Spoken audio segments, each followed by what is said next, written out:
ಹಿರಿಯರೊಂದು ಗಾದಿ ಮಾತು ಹೇಳ್ಯಾರ್ರಿ, ಹೆಣ್ಣು ಮಾಯೆ ಗಂಡು ನಾಯಿ ಅಂತ. ಈ ಗಾದಿ ಮಾತು ಏನ್ ಹೇಳ್ಯಾರಲ್ರಿ ಅವ್ರು ಪಕ್ಕ ಅನುಭವಿಸ್ಬಿಟ್ಟ ಈ ಗಾದಿ ಮಾತು ಹೇಳ್ಯಾರ್ರಿ. ಹ್ಞೂನ್ರಿ, ಬೆಳಿಗ್ಗೆ ಹಾಳು ಹಸಿಯಾಗ ಸುರು ಹಚ್ಚಾಳ. ಮೊನ್ನೆ ಆಕಿ ಗಳಿತಿ ಬಂಗಾರ ನೆಕ್ಲೆಸ್ ತಗೊಂಡಾಳ ಅಂತ, ಅದಕ್ಕೆ ಇವತ್ತಿಗೆ ಬಂಗಾರ ನೆಕ್ಲೆಸ್ ಬೇಕಂತ. ಇವತ್ತು ಏನು ಮಾಡ್ತಿರೋ ಬಿಡ್ತಿರೋ ಗೊತ್ತಿಲ್ಲ, ಇವತ್ತು ನನಗೆ ಬಂಗಾರ ನೆಕ್ಲೆಸ್ ಬೇಕಂದ್ರೆ ಬೇಕ.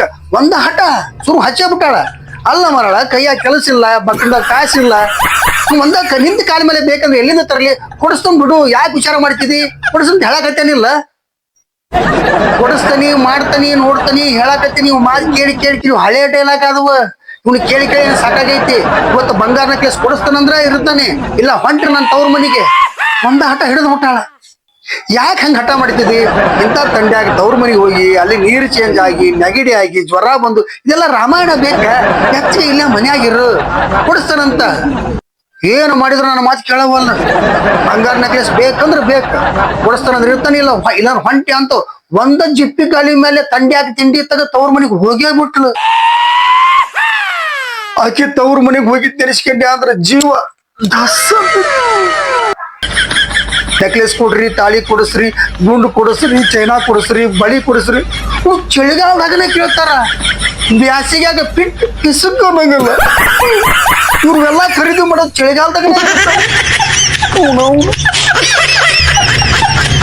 ಗಂಡನ ಮತ್ತೆ ಕಿಮ್ಮತ್ತ ಇಲ್ಲ. ಹೋಗ್ಬೇಡ ಅಂತ ಹೇಳಿದ್ರು ಒಂದು ಜಪ್ಪಿ ತಾಳಿ ತವ್ರ ಮನೆ ಜಿಗೋದಾಗ ಬಿಟ್ಟು ಇದ ಸಿಟ್ಟಿನಾಗ ಏನಾರ 4 ಬುದ್ಧಿ ಮಾತು ಹೇಳಿ ಕರ್ಕೊಂಬರೋಣ ಅಂದ್ರ ಬುದ್ಧಿ ಮಾತಿಗೆ ಬಗ್ಗೆ ಹೆಣ್ಣ ಅಲ್ಲ. ಇನ್ನೇನಾರ ಬೇದಾಡಿ ಕರ್ಕೊಂಬರೋಣ ಅಂದ್ರ ಅಕ್ಕನ ಮಗಳು ಬಯ್ಯಾಕ ಬರಂಗಲ್ಲ, ಬೇದ್ರ ಅಕ್ಕ ಬೇದಂಗ ಆಕತಿ. ಸಿಟ್ಟಿನ 4-5 ಬಡದು ಕರ್ಕೊಂಬರೋಣ ಅಂದ್ರ ಓಣ್ಯಾಗಿರ ಮಂದಿಲಿ ಹುಸುಳೆ ಮಗನ ಹೆಂಗಸರ ಮೇಲೆ ಕೈ ಮಾಡ್ತಿಯಲ್ಲೇ ನೀ ಅಂತ ಗಂಡಸದಿಲೆ ಅಂತ ನಮಗ ಬೈತಾರ. ಅವನು ಇಂಥ ತಂಡ್ಯಾಗ ನನ್ನ ಹೆಂಡತಿ ತವ್ರ ಮನೆ ಹೋಗಿದ್ದೆ ನೆನೆಸ್ಕೊಂಡೆ ಅಂದ್ರೆ ಜೀವ ಸುರ್ರ. ನನಗೆ ಕಷ್ಟ ಯಾರಿಗೆ ಹೇಳಿ ಯಾರಿಗೆ ಬಿಡ್ಲಿ ಒಂದು ತಿಳಿಯವಲ್ದು. ಏನ ಮುಂಗಾಗ ಎಣ್ಣೆ ಹೆಚ್ಚಿಕೊಂಡು ಲಪ್ ಹೊಯ್ಕೊಂತ ಕುಂದ್ರಲಿ ಆ ಬೆಳ್ತಂಕ. ಹೋಗ್ಲಿ ಬಿಡ್ರಿ, ಯಾಕೆ ವಿಚಾರ ಮಾಡೋದು?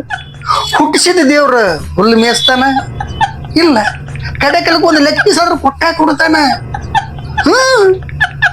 ಬಾ ದಿನ ಆತ ನಮ್ಮ ಅಕ್ಕನ ಮುಖನ ನೋಡಿಲ್ಲ, ಚಂದಾಗಿ ನಮ್ಮ ಅಕ್ಕನ ಕೂಟ ಮಾತಾಡೇ ಇಲ್ಲ. ವಸ್ತಿ ಬಸ್ಸಿಗೆ ಅಲ್ಲೇ ಟಿಕೆಟ್ ಹಾಕಿ ಬಿಡೋಣ. ನಾಚಿಗೇಡ್ ಸುಳ್ಳ ಮಗನ.